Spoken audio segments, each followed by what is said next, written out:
Have you ever heard someone talking about you in a foreign language? When my daughter Amelia started working at this small family-owned bakery, I was thrilled.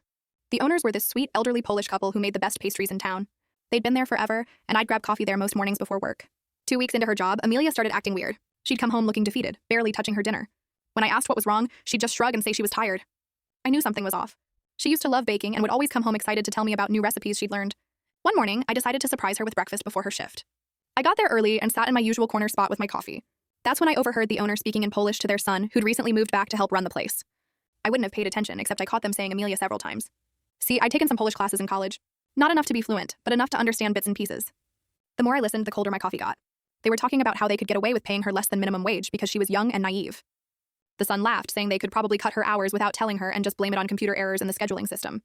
But what made my blood boil was when they started mocking her accent when she tried pronouncing Polish pastry names.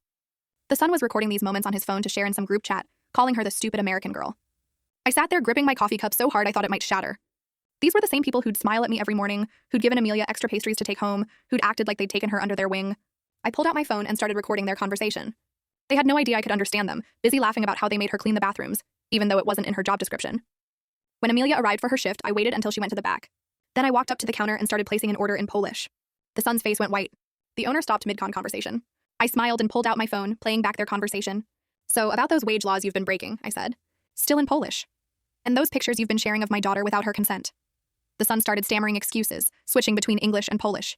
The owner's wife burst into tears, but I wasn't buying the act. I'd seen too many of their real faces. I laid out my terms. They'd pay Amelia all her missing wages, write her a glowing recommendation letter, and delete every photo and video they'd taken. If they didn't, I'd be making calls to both the labor board and their immigration office about their expired business licenses. They tried arguing that I had no proof, but stopped when I emailed them the recording right there. Check your inbox, I said. I've got copies saved everywhere. Amelia quit that day. The next week, we found an envelope in our mailbox with her back pay, a recommendation letter, and a handwritten apology.